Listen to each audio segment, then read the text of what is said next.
Hi, good afternoon. I'm Rob Guttrow from NASA's Goddard Space Flight Center in the Office of Communications, also manager of the NASA Hurricane page. We're here today for an HS3 Google Hangout. HS3 means Hurricane and Severe Storm Sentinel Google Hangout. The HS3 mission is a 5-year mission. This is the second year of the mission, and we'll be finding out what's brand new for this year with our 4 panelists. Just a little bit about the HS3 mission. The HS3 mission's purpose is to investigate the processes that underlie hurricane formation and the intensity changes of tropical cyclones in the Atlantic Ocean. Among those factors, HS3 will address the controversial hot, dry, and dusty Saharan air layer in tropical storm formation and intensification, and the extent to which the deep convection of the inner core of those storms is the key driver of intensity change. The HS3 mission will run between August 20th and September 23rd, based at Wallops Flight Facility in Wallops Island, Virginia. The HS3 mission page is nasa.gov/HS3. We will be taking questions at the end of the Hangout, and you can make some comments and questions in the YouTube comment section, on Twitter at #NasaHS3, and also on the Google Plus page. Our participants today include Dr. Scott Brown. He is the principal investigator.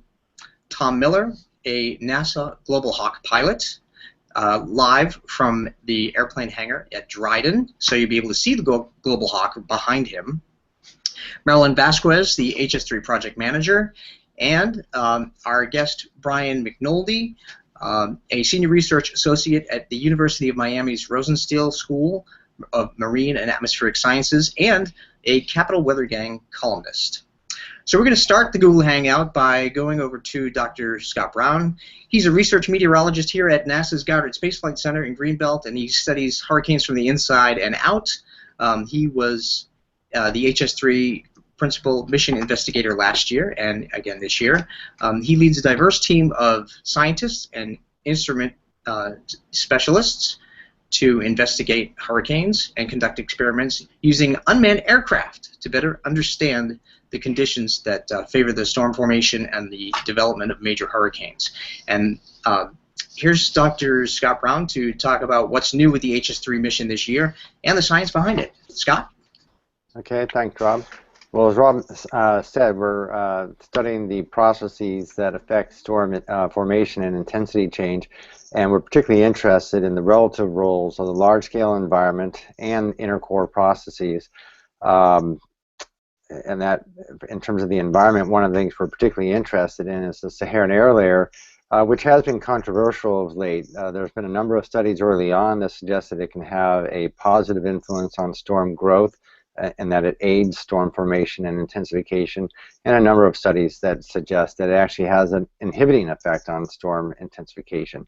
In addition, we're very interested in what happens in the inner core, in particular with very deep thunderstorms, also called hot towers. And some studies have suggested that when these hot towers are seen within the eye wall of a hurricane, the storm is more likely to undergo intensification in the day that follows, whereas if a tower is not seen, they tend either not to intensify or to weaken.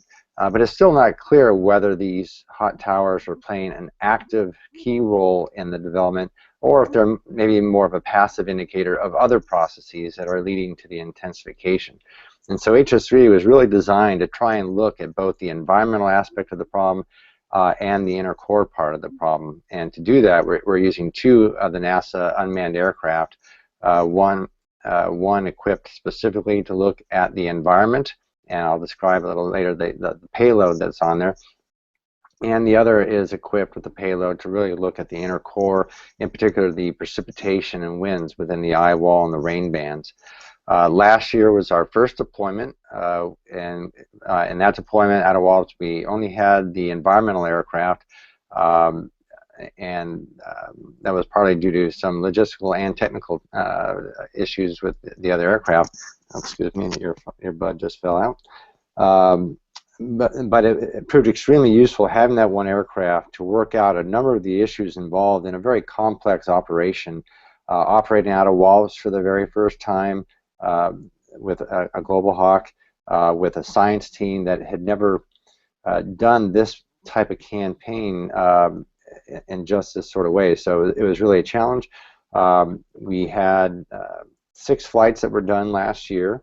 The first one was actually our transit flight from Dryden out to Wallops. Hurricane Leslie was out in the Western Atlantic at the time, and we decided to fly around the outskirts of Leslie to look at its outflow layer. And that was our very first flight, and we got some very unique observations of the outflow layer probably for the first time, from above the storm all the way through the outflow layer and down to the surface. Our next 5 flights were into a very long-lived Hurricane Nadine, which the first flight being when it first became a tropical storm, the second flight when it first became a hurricane, and then if you remember, Hurricane Nadine moved out into the eastern Atlantic around the Azores and just sort of meandered out there for almost 2 weeks, or about 2 weeks.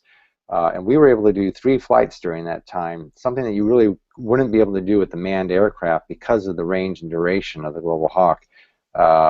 And during that time, we saw the weakening of the storm when it went post-tropical, and then we saw its redevelopment, including the onset of its re-intensification back into a hurricane, and it subsequently reached its maximum intensity over its entire life cycle. So we got some very unique measurements last year. Now this year we're adding in the second aircraft, which will have the suite of instruments designed to look at the inner core, and by using the 2 planes, potentially one right after the other, we'll be able to get snapshots of the environment. I shouldn't say snapshots, but continuous looks at the environment and then the inner core, and then potentially going back and forth between the 2 with time in between for crew rest, given the long duration of these flights. Rob, if you guys want to show the interactive on the instruments, I can talk a little bit about the payload, or we can pause a moment and discuss that later.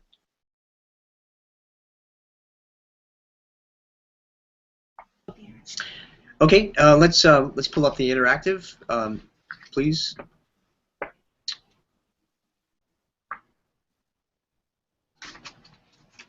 All right, as we wait for the interactive, the unmanned aircraft will actually be able to go for twice as long as the Hurricane Hunter aircraft. Is that correct, Scott? A lot of its total flight duration is 2 to 3 times as long as a typical manned aircraft. Depending on where the storm is in the Atlantic, we'll either be, if it's close to the U.S., we'll be able to spend maybe 2 to 3 times as much time over the storm as you would with a manned aircraft. But if it's out in the central Atlantic, we can actually get the storms that we wouldn't normally get to with manned aircraft because of the long range. And Nadine was a good example of that, where it was in the northeastern Atlantic, and we were able to spend 10 to 12 hours over the storm, whereas a manned aircraft really would not have been able to get to it and spend any time at all in it. So that is a real advantage of the aircraft. And this year we're actually going to be double teaming with the 2 Global Hawks. One to get the data from the guts of the storm, and the other basically to look at the whole environment of the storm. So that's something we weren't able to do last year. Right. Is that interactive ready? I can see it down below. We are bringing the interactive up.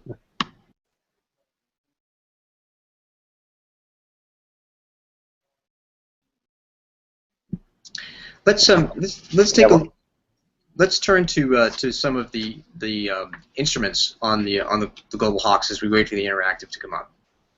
Well, that's what I was hoping for the interactive for. But okay. One thing we can say is, as we're doing these flights, we're interacting quite a bit with NOAA. NOAA is one of our team members. They provide one of the instruments.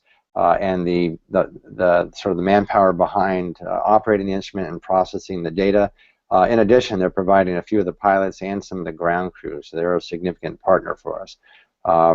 In addition to that, the NOAA Hurricane Hunter aircraft and Air Force Hurricane Hunter aircraft will be out there at the same time, and we are planning to collaborate with them as much as possible to try to time our flights so that we're either flying together to maximize the data being collected at any one time, or to fly in series with each other so that we maintain as continuous a coverage of the storm as we possibly can.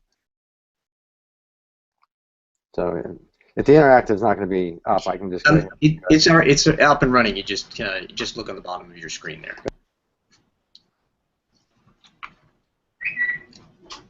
All right. So this is our environmental aircraft. It has 3 instruments on it for 2013. The first is the cloud physics LiDAR, which is up in the nose of the aircraft. It's specifically designed to look at profiles of Saharan dust, which is one of the things that we're trying to track and how it interacts with the storm. So this gives us a way to identify where the Saharan air layer air mass is. A second instrument in the belly of the aircraft, although it lists twilight there, that's one that we're not actually flying this year, but there's another instrument that's going to be there called Scanning His, or it's an interferometer sounder that'll give us vertical profiles of temperature and humidity in the clear air environment. And then when we're overflying clouds, it gives us information on the properties of the cloud tops.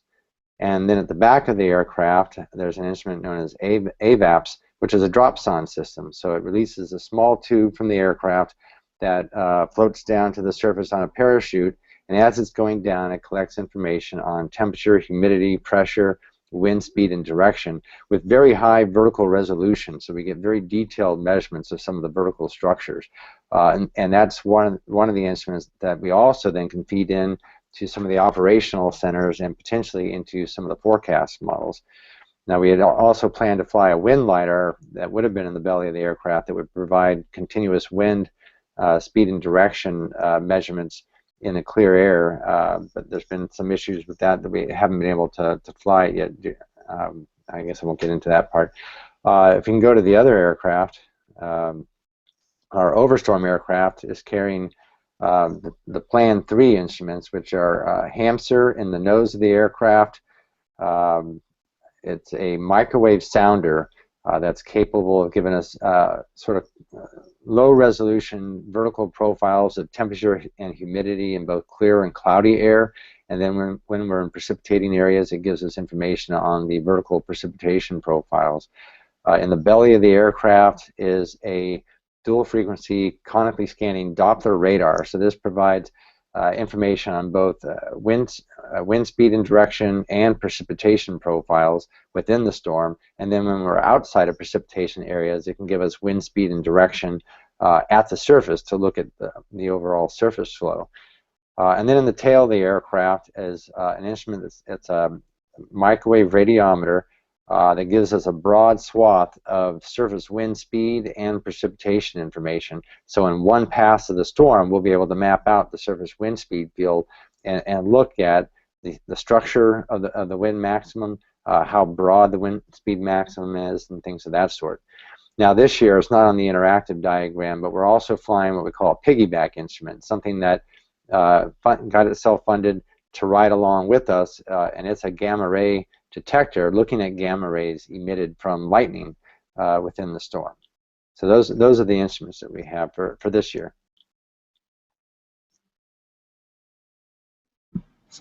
Back to you, Rob. Thank you, Scott. Just a reminder, we are taking questions, and you can make comments or questions on YouTube. You can make them on Twitter using hashtag NASA HS3, and also comments will be taken on the Google Plus page. And we will get to your questions and answers at the end of the session. Now I'd like to move on to NASA Dryden and to Tom Miller, a project pilot for the Global Hawk, who is sitting in the hangar with the Global Hawk behind him. Tom Miller is a project pilot for the unmanned spacecraft at Edwards, California, and he determines training objectives and standards. He evaluates aircrew performance, and he is a subject matter expert for development on the ground station and command and control communication system that's used to fly the aircraft. So Tom, tell us about the aircraft operational. Okay, well, I'll begin with a description of the airplane itself and let everybody get a look at the whole thing here. This is actually Air Vehicle 1. This was the aircraft that Ryan first flew, the first Global Hawk to fly back in 1998. So we resurrected it for a NASA science mission, and it's still going strong. As Scott talked about there, we develop our mission plans in conjunction with the scientists, typically a couple days prior to the flight. We'll go ahead and start working with the science team, and up to about the day prior, where we'll finalize this and turn it into a flight plan. Then we'll also, on that day, we'll also be coordinating with the air traffic authorities and lining up everything to conduct the mission. The day of flight, we'll show up about 3 hours prior to flight time, do our briefing, do our pre-flights, and prepare the aircraft.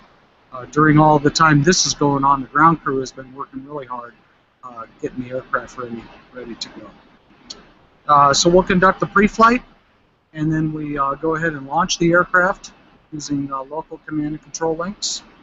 About 3 hours after the launch, we'll be driving out to the mission area. We'll go ahead and hand off the aircraft back to a crew here at Dryden that's in our Global Hawk Operations Center. And they will take over the aircraft and either continue en route to the mission area, depending on how close the mission area is, or go ahead and start right into the science portion. This crew will do a shift of about 9 to 10 hours. They'll hand it off to another crew, who again does another 9 or 10 hours of doing the scientists, and again we'll either continue that, or depending on where the storm is, we'll start to drive home.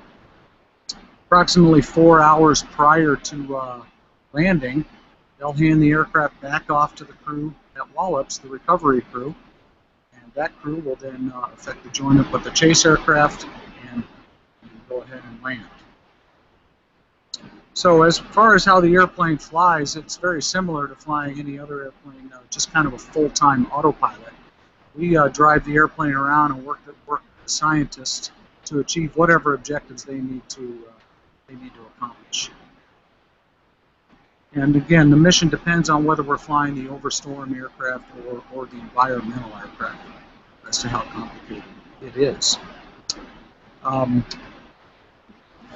Let's see.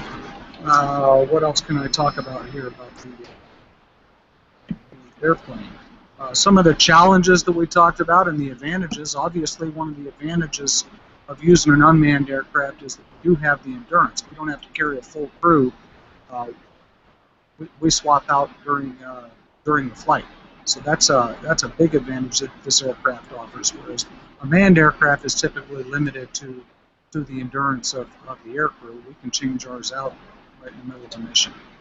But this also brings some challenges in that it is an unmanned aircraft, and we're still trying to fully integrate in the airspace with the other manned aircraft. So that's proved to be a challenge, but we've got a really good relationship with the FAA and the Oceanic Control Authorities, and they've really helped us out a lot. We've come a long way in a very short time on this program. To continue doing that. Thank you, Tom. So I have a question for you. In terms of the duration of Global Hawks, how long can they stay in the air? Well, of course, this depends on how the aircraft is loaded, but general flight time is about 28 hours. And what altitude do they fly at? We'll go well above 60,000 feet. We get to a cruise climb altitude based on weight, and at that point we have to burn off more fuel to continue climbing. So it achieves an initial altitude and then just does this kind of slow climb up to the ultimate ceiling. So what is it like piloting the Global Hawk from where you are? Well, it's a little strange. In some cases, you're a little disconnected from the aircraft. You don't have the same sensations that you would in a manned aircraft. You don't have,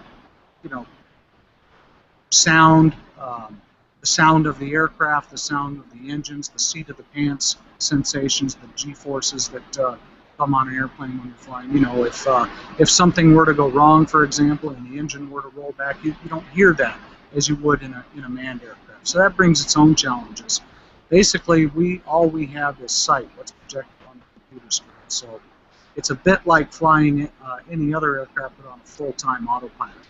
We don't have direct control over the flight controls, but we give the aircraft altitude, headings, and airspeeds, and the mission management computers decide how to get the airplane where we asked it to go. And at 60,000 feet, you're well over the top of a tropical storm. Generally, we are, yes. So last year, I understand that during Hurricane Nadine, we dropped somewhere in the vicinity of 300 dropsondes. Is that correct? So that provided a lot of information that we otherwise couldn't get. Yeah, it sure did. I think Scott could probably speak more to the data that was collected than I could. Yeah, I think overall we collected about 350 dropson profiles. The dropson instrument's capable of carrying up to 88 sons in a single flight. And I think the most that we did was around 75, 77 last year in a single flight. Scott, can you explain for the viewers what a dropsonde is and what it tells us? Yeah, thought I did earlier, but so basically, again, it's a small tube that has a parachute at one end and a sensor at the other end, and it's ejected from the aircraft. It's a fairly lightweight tube, about maybe 1.5 inches in diameter and maybe 15 inches long. And as it falls to the surface on this small parachute, it's collecting temperature, pressure, wind speed, relative humidity, and wind direction. And then when it hits the surface, it stops collecting data. But it basically gives us a very high resolution profile of those parameters at the location of the drop. Thank you, Scott. Back to you, Tom. Anything you want to add? I don't think so. Maybe I'll save it for some questions and answers later. Okay. A chance. Very good. Thank you. And that's a beautiful aircraft behind you. Again, just a reminder for those who are watching us on YouTube or on Google+, you can comment on both of those, and also on Twitter with hashtag NASA HS3. Next, we're going to take you to Marilyn Vasquez. She's the HS3 project manager, and she has been leading more than 200 people who will be involved in preparing and supporting the aircraft. So she's going to tell us what it takes to get the flight off the ground. Marilyn does flight planning and aircraft coordination, and she conducts the science data collection, which is a big job all in itself. All of this work is done to support the HS3 mission, which has the 2 Global Hawks, as we've been talking about, and carry these science instruments over hurricanes and tropical cyclones. So, Marilyn, tell us about flight planning and what it takes to get a flight off the ground. All right. Getting some echo here. Anyway, I wanted to let you know that this whole project is a great amount of coordination, communication, and planning. That's how we do this. I work the project development with Scott, and then with the Global Hawk team at Dryden for all of the operations, and then also with our host here at Wallops for the logistics and operations for flying the plane. So do you have that? Yes, I see you've got the integration video. Can we run that? So what I'm showing you here, if it comes up, are you guys seeing it? Anyway, it's the integration of the environmental aircraft. You're going to see them load scanning HIS into the belly of the plane, then CPL into the nose, and AVAPS, which that was the dropsonde system, they'll be loading that into the tail. So you can watch that while I tell you a little bit about how we do a mission. So for example, when the instruments first arrive, the first thing we do is we weigh them. Then we hook them up to a ground computer that's going to communicate and find out if the instrument is properly communicating, because we want to have the status of the instruments while they're flying. We want it to be able to talk to us on the ground. We also want to plug it in and see what kind of power it's going to draw. So we want to have a very good characterization of the plane, of the instruments before we put them on the plane. So once we've done that with all the instruments, we put them all on the plane, we attach all the fairings, get the whole plane ready as if it's going to fly, then we weigh it. That gives us the center of gravity for the calculations that we need for fuel load. After that, we're getting ready for communication testing. So what we want to do at that point is make sure that the scientists who will be at the facility, the operations facility at Wallops, they'll be able to talk to their instruments. And the instruments at that time are on the plane, on the ground at Dryden. So that's our first test. Then we do a series of other communication tests to make sure everything's going to run. when we're very confident that everything is communicating, whether it be a science instrument or a facility instrument, which would be things like a camera or the basic communication system for the plane. Once all that is working, then we're ready for a test flight.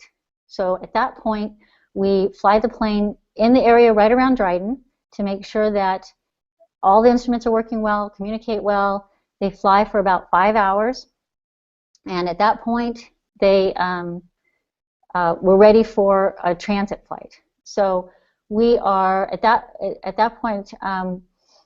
We're not quite at that point yet. We're right now for HS3 2013. We have.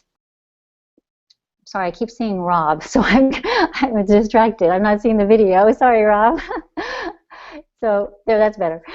Anyway, no offense, Rob. But anyway, so when we transit the airplane, and we'll do that the week of August 2nd, we'll transit both the airplanes. Right now, in the process of that, what I described to you, we are at the point where the instruments have all been loaded on the plane. We've done weight and balance, and we've done the beginning of the communications test. So soon we'll be ready for the range test, and then we'll start planning our transit. So this whole operation is very complicated. There's a very large infrastructure at Dryden for supporting the airplane. But as you can imagine, we have to do the same thing at Wallops. So we work with our colleagues here to be sure we have a hangar, we have the proper fuel, we have the proper ground support equipment. Tom was talking about in the plane taking off on the runway. We have to realize, since there isn't a pilot, the pilot can't see if there is an obstruction on the runway for any reason. So we have a truck that goes alongside the plane when it's on the runway to be sure that there's no obstructions before it takes off. So all those things have to be coordinated. We have space for the scientists, space for the all the different instruments. We have labs for them. We have so many people involved. It is very complex to set it all up. We need to get them badged. We need to make sure they all know how to work safely around an airplane. We lay out an evacuation plan way in advance so that in case a storm comes our way, we know how to get the planes and the people out safely. All that is involved in the initial planning. Then we get ready to actually plan a particular flight. So Scott's told you about our goals. Well, we have the goals, then we have what the nature has put out as our targets. Do we have a storm out there that's going to it looks like it's developing? Do we have one that looks like it's going to intensify? Which one's closer? Which one should we choose? Which plane should we choose? And we have to do this 48 hours in advance. We have to have a flight plan. So we have to think about what we want to do, and do we want to fly with those other groups, the NOAA and Air Force aircraft that Scott mentioned? Do we want to have them in the storm while we're going back and getting another plane? How do we want to do it? And we talk to them, to the whole group once a day, to look at our planning to see what we want to do. All those things have to come together. They have to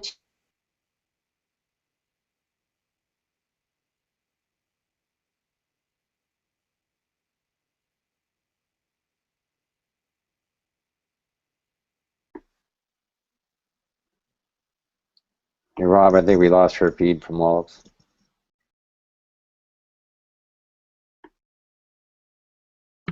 Okay, it looks like we may have lost Marilyn.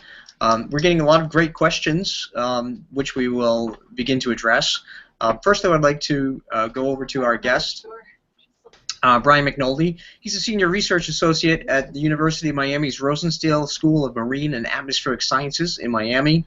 He's a tropical weather expert, too, for the Washington Post's Capital Weather Gang blog. Some cool things about Brian is that he actually spent a summer here at NASA Goddard in 1997, so he got to see the trim spacecraft and meet one of his role models, Joanne Simpson, who he calls the mother of tropical meteorology. Most of his current research is on vortex initialization in models, and it's about analyzing a model and creating a new vortex that hopefully more closely resembles nature. So, Brian, why don't we just jump over to you and see if you have any questions for the panel, and go from there.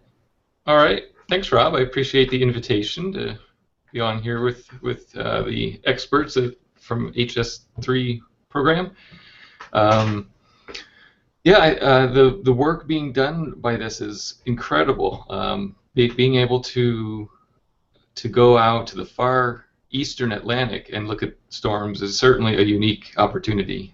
The manned aircraft at best can get out to about the mid-Atlantic, and that's a stretch. So this is really an incredible opportunity, and it's really great to see that we have year after year of this. So anyway, so then this is year number 2. So we'll see what sort of storms we can get this year. As far as questions go, I guess maybe my first one would be for Tom. Now you mentioned we can fly one of the Global Hawks at a time. We can fly one of the Global Hawks at a time, and those can be in coordination with either a NOAA or an Air Force plane, so they could be flying through the same storm or on top of the same storm at the same time. Yeah, that's true. However, remember, these aircraft are typically going to be at different altitudes. Obviously, sure. we're the high flyers out there, and then the other aircraft will be in.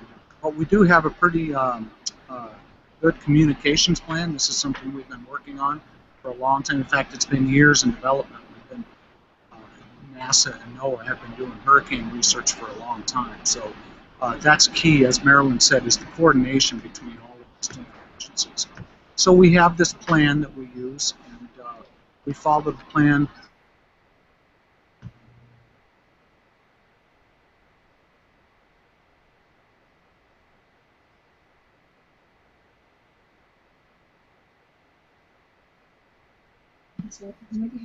Okay, my apologies. The network kicked me off there for a second. So. Okay, no problem.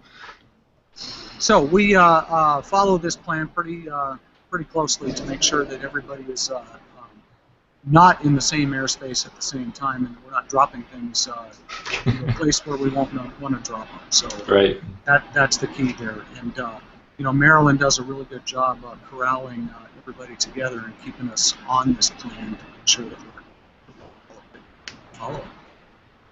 Terrific. So yeah, I guess one thing to just, if anyone is curious, these planes don't replace what we have now in terms of the manned missions that fly right into the eye of a hurricane and measure the maximum winds and all that. So these are just kind of a really great extra resource.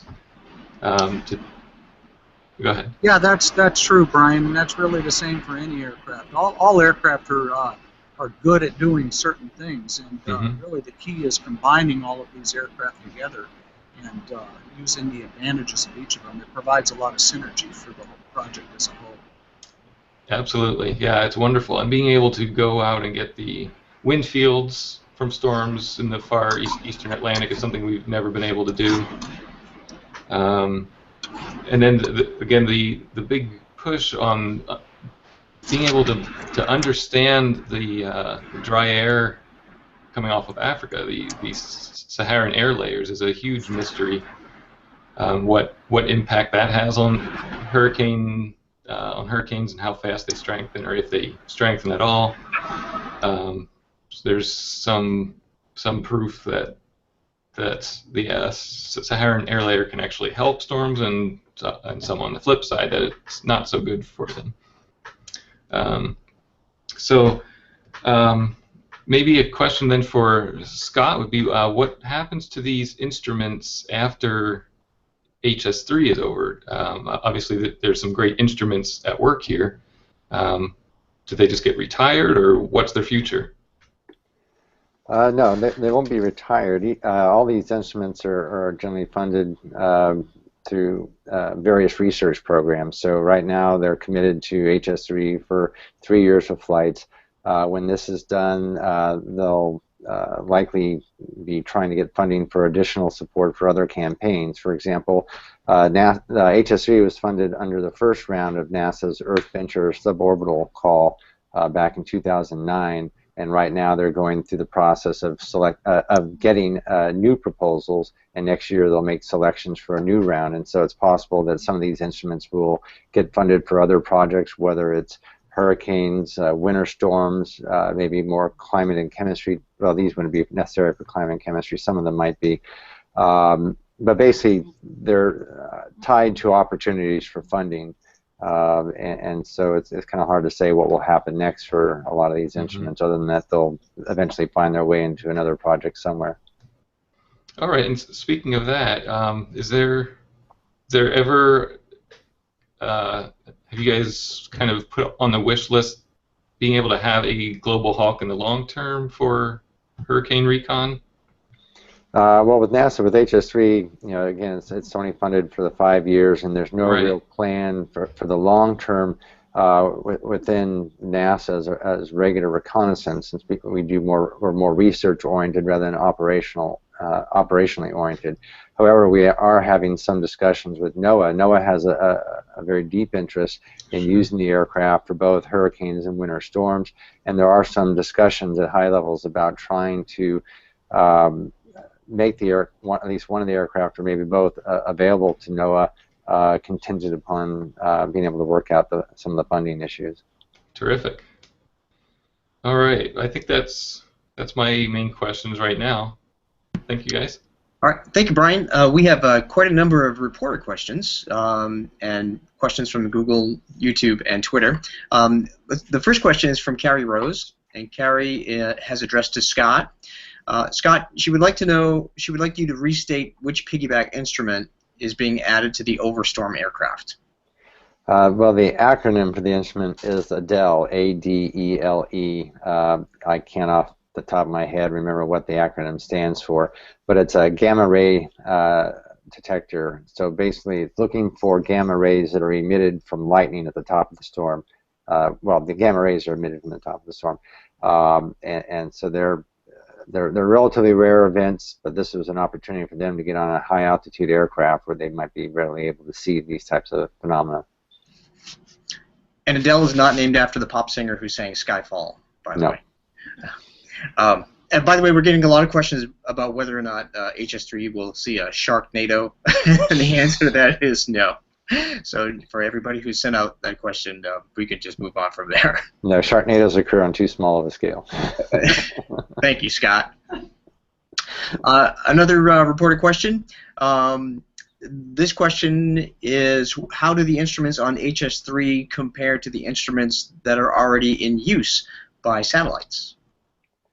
Well, some of the instruments are similar in some ways to what's on satellites. The Scanning His instrument is very similar to the AIRS instrument that's on the Aqua satellite, which basically gives you temperature and humidity profiles. The Cloud Physics LiDAR in the nose of the environmental aircraft is basically the same type of measurement as we get from a satellite called Calypso that gives profiles of dust and clouds. In terms of the Overstorm aircraft, the Doppler radar is sort of an advanced version of something that we'll see right now with our tropical rainfall measuring mission satellite that's been going for about more than 15 years now. It has the first and only rain or precipitation radar in space, but there's going to be a follow-on mission that launches next February called the Global Precipitation Measurement Mission, which will be a dual-frequency radar just getting precipitation profiles, not wind information from space, but the two frequencies on the GPM satellite are identical to what we have on the high-RAP Doppler radar. The other instruments are fairly unique and don't really necessarily have a space equivalent at this point. Thank you, Scott. There are a couple of questions from Thierno Tall. One question is it possible to access the data about Hurricane Nadine? From a non-HS3 perspective, or actually even including an HS3 perspective, you can find Nadine under the NASA Hurricane page archives at nasa.gov/hurricane in the 2012 list of storms, where we do have a lot of the different NASA satellite data, as well as some of the information from when HS3 sent the Global Hawks over it. Scott, would you like to follow up with that? Yeah, all the data is made freely available to the public. Anybody who wants to use it, if people go to our project webpage, which is espo.nasa.gov/HS3, there's a link on the left side that is for data, and it basically links you to archived web pages for each of the instruments that flew on the environmental aircraft last year. Of course, it takes some level of expertise to learn how to use these data sets, but for any researchers in particular who are interested in using these data, they can just go to those websites and download the data and start working with them. Typically, after data is collected while we're in the field, there's a period of about 6 months where the data is processed, quality controlled, and then once we make sure everything is all right, then we put the link on the web page so that it becomes available to anybody who wants to use it. Okay.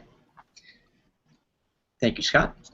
The next question is about education materials on HS3 and hurricanes. For education materials on hurricanes in general, you can also go back to the NASA Hurricane page, nasa.gov/hurricane. There is an educators section there. I'm going to throw it to Marilyn Vasquez about the HS3. Yes, thank you. I'm glad to be back. We do have materials. There's information on our website that Scott talked about. I think that's the best place. We also have links to information in our calendar about events that have to do with EPO or public affairs. So I would say the best place to start is our website. Thank you, Marilyn. We have a question from Seth Bornstein of Associated Press, and this one involves operational data. Will the National Hurricane Center forecasters be able to use any of the data for their tracking models? All right, well, from the environmental aircraft, the dropson data does get used. It's processed in real time by people at the NOAA Hurricane Research Division, and then they pass the information on to the National Hurricane Center. In addition, the data is uploaded to a global system for sharing the data, and so it's available not only for the Hurricane Center but for operational forecast centers who might want to ingest that data into the forecast models. The other data, such as from the cloud physics LiDAR and scanning HIS, are not as easy to use operationally, but we can make some of the data available in real time. I think they're going to be particularly interested in the data from our overstorm aircraft, and since this is our first year of flying the overstorm aircraft in the field, we have to see what we can do in terms of getting that data to them in real time. When you're trying to download large data sets from an aircraft down to the ground, we're limited by bandwidth, and it can be hard to get the information down quickly and with the sort of products that they want to see. So this year is sort of a test for us to produce certain types of products that we think would be useful for them, share that with them, maybe not necessarily in real time, but shortly after to get some feedback, and then hopefully by next year we can try to get the data to them in real time where it could help with their forecast operations. These are things that we're not required to do, but we certainly try to do on a best effort basis because we know that they can be beneficial, and so we're making every effort to do it. But again, you need to keep in mind that this is a fairly complex operation, a lot of things being done for the first time, and there's some kinks to be worked out in communicating such large data sets in real time. All right, thank you, Scott. We have another question from Elizabeth Harbaugh. She actually would like you to elaborate on the Saharan air layer and why it may help hurricanes either intensify or it may help them fizzle out. Okay, well, it helps to kind of keep in mind certain things that are needed for hurricanes to form and grow. One, you need to have fairly humid air to foster cloud development. Dry air tends to disrupt cloud development and even lead to cooling down near the surface in downdrafts. You also need the air to be fairly unstable, so where when it starts to rise, it wants to continue to rise to develop a deep thunderstorm. Whereas if the air becomes stable, it might tend to prevent that rising motion. And then also hurricanes and developing tropical storms don't like what's called vertical wind shear. This is the change of winds with height, and that can have a shearing effect on the storms and basically rip them apart if the shear becomes too strong. So with the Saharan air layer, it's a very hot, dry, dusty air mass, and in that layer itself, that hot air overrides cooler air near the surface, so it tends to be very stable and it's hard to get deep cloud development. The dry air can potentially mix into storms and kind of cause them to lose some energy. And then on the southern side of the Saharan air layer, there tends to be a strong mid-level wind maximum, or jet, that can increase the vertical wind shear. So those are some of the arguments about why it may inhibit storm development, just through increase in stability, bringing dry air, and an increase in vertical wind shear. Now, the arguments as for why it may have a positive influence on growth is a little bit more complex, but it has to do with the energetics of the large-scale wave in which the storm is embedded. And basically, the southern side of the SAL acts kind of like a front, and it may foster a vertical circulation that leads to rising motion south of that front, which is where you would typically get tropical cloud formation, and so it may enhance that. In addition, it may allow for conversions of energy from the larger scale down to the scale of the developing hurricane, a sort of large-scale dynamical instability that may favor growth. And it's a little bit hard to determine at this point whether the positive influences outweigh the negative influences, or if it may vary from case to case. So that's one of the things that we want to do, is get some data on these storms. These things are most prominent out in the central and eastern Atlantic, where we often don't get much data. So that's one of the motivations for us, is to get out to these storms much earlier and look at this interaction in a way that we haven't been able to do routinely in the past. Okay, thank you, Scott. We have another question about the dropsons. The question is, are the small cylindrical tube sensors that you mentioned able to be recovered, or are they and reused, or are they single use only? No, they're single use only. They're basically falling to the surface. While they do have a GPS sensor in it to tell us their exact position, I don't believe that they float, or at least not for long, and they'd be pretty difficult to recover. So they're basically expendables that are used once, and that's it. I do think the National Weather Service has a program where you can mail a dropson back, though, if it falls over land somewhere. But we're so far out at sea. Yeah, we do not drop over land. No. Thank you, Scott. Let's see. We have another question from Twitter, Julie Bookman. Before I get to that, just a reminder, we have about 12 minutes left on the Hangout. If you have any comments, you can ask your comments through YouTube or Twitter by hashtag NASAHS3, or you can ask them on the Google Plus page. So the next question from Julie Bookman, from Julie Bookman, right? How frequently does the dropson collect temperature data, and is dropson data used to verify or qualify temperature data collected by HAMSR? All right, well, the data collected, I'm trying to remember what the number is. It's like 1 or 10 hertz. It's about 1 to 10 times per second, so very high resolution. So we get very, basically extreme vertical resolution, which is extremely helpful. The HAMSR, unfortunately, is on the other aircraft, so we're not able to verify the HAMSR profiles, although in one of our test flights in 2011, we flew Scanning His, HAMSR, and the dropsons together for 2 flights, and we were able to collect the data set that was used to verify the retrieval algorithm for HAMSR.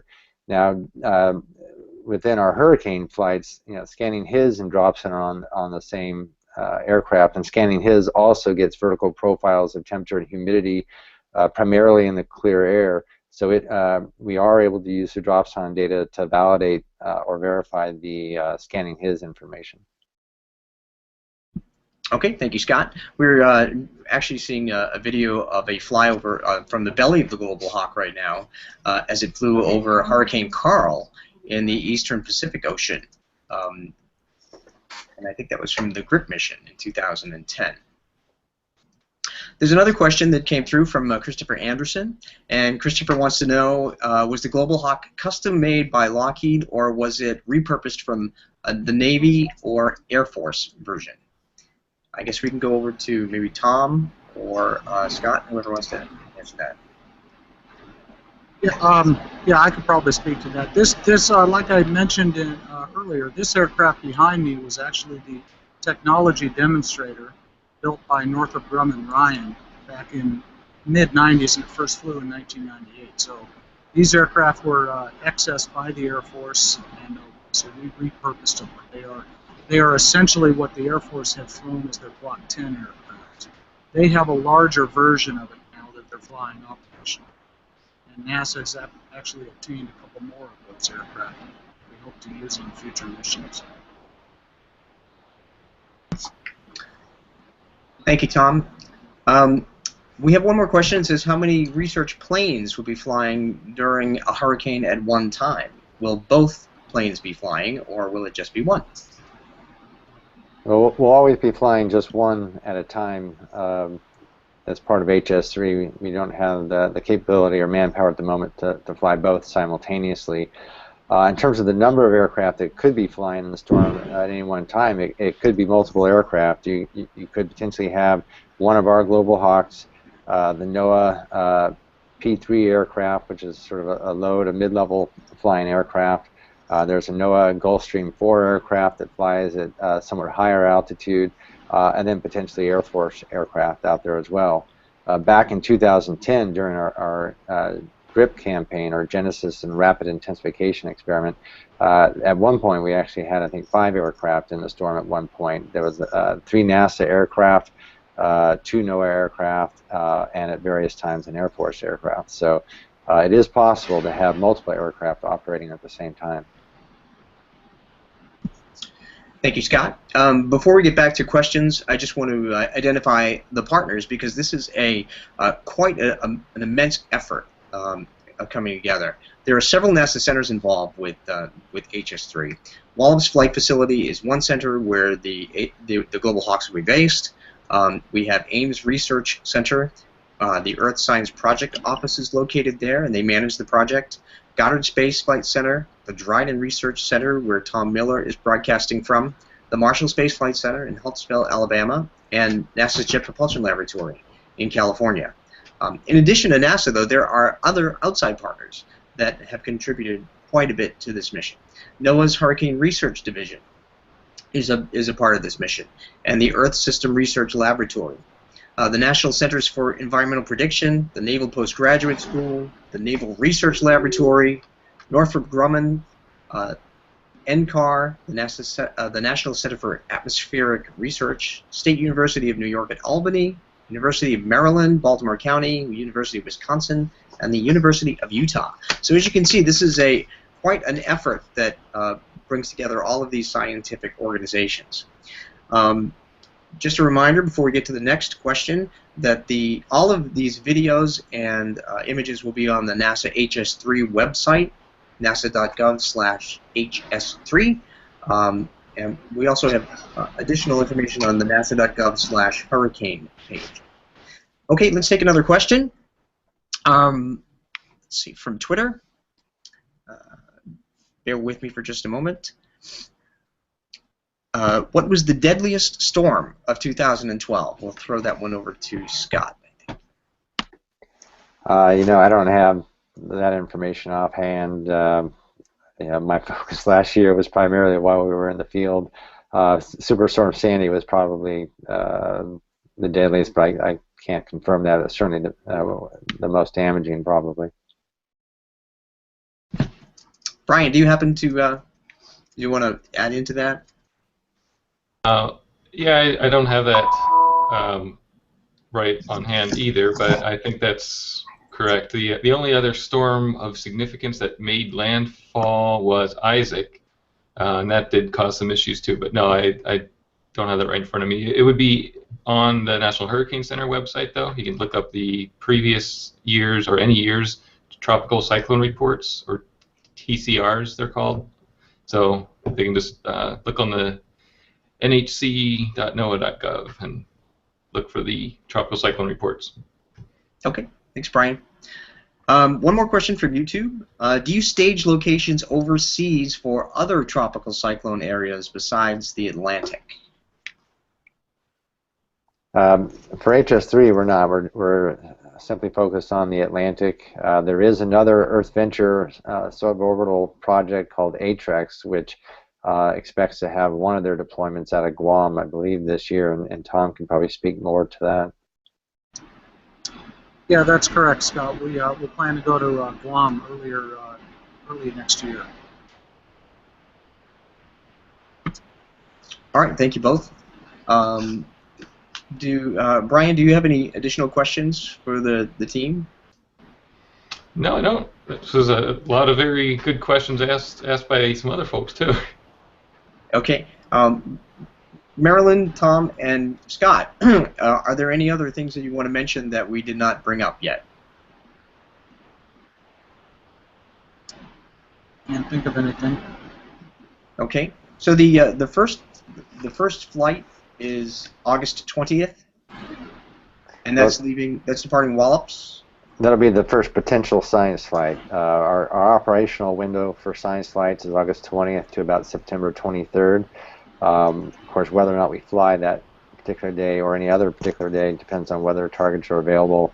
It depends on the weather at Wallops. Because we're an unmanned aircraft, we require a chase aircraft with pilots to act as the eyes of the pilots on the ground. So bad weather at Wallops would keep us grounded. But the planes will actually transit the week of August 12th, so they will leave Dryden and land at Wallops at that time, and that's when they'll start their deployment ops. Okay, and the peak of hurricane season is usually the first or second week of September? It's around September 10th or so. September 10th. So we're hoping for a number of cyclones, tropical cyclones out there to study. Nadine was very cooperative last year. Scott, how long did Nadine hang around last year? I don't remember the exact number of days. I think it was on the order of about 24 to 28 days, something like that. I think it was the fifth longest storm on record. The odd thing about last year was it was a very active season. Obviously we got all the way up at least through S on the list of names, and yet during the 5 weeks we were in the field, we really only had a couple of storms occur. Fortunately for us, Nadine stuck around for a long time and provided some very useful information. It was a storm that, by all rights, should have died much earlier than it did, and yet it somehow kept going, and we collected some very interesting data that I think will tell us a little bit about how it was able to maintain itself and then eventually redevelop. And this is another case where the capability of the airplane is really important, because we were able to go all the way over to the Azores and spend time in Nadine. So that's that long-range capability. Thank you both. And again, for anyone who wants more information on how NASA covered Hurricane Nadine over the long course of life that it had, go to nasa.gov/hurricane and click on the 2012 archive, and you'll see information from the different NASA satellites as well as some of the HS3 input in there. Well, that concludes our Google Hangout, and I just want to remind everybody that this video will be archived on the NASA Goddard YouTube channel, which is NASA Explorer. For more information, you can go to the HS3 website, which is nasa.gov/HS3. And again, all of the videos that you saw playing during this Google Hangout and the images will also be posted up there. From NASA Goddard Space Flight Center, I'm Rob Guttrow, and I thank you very much for watching.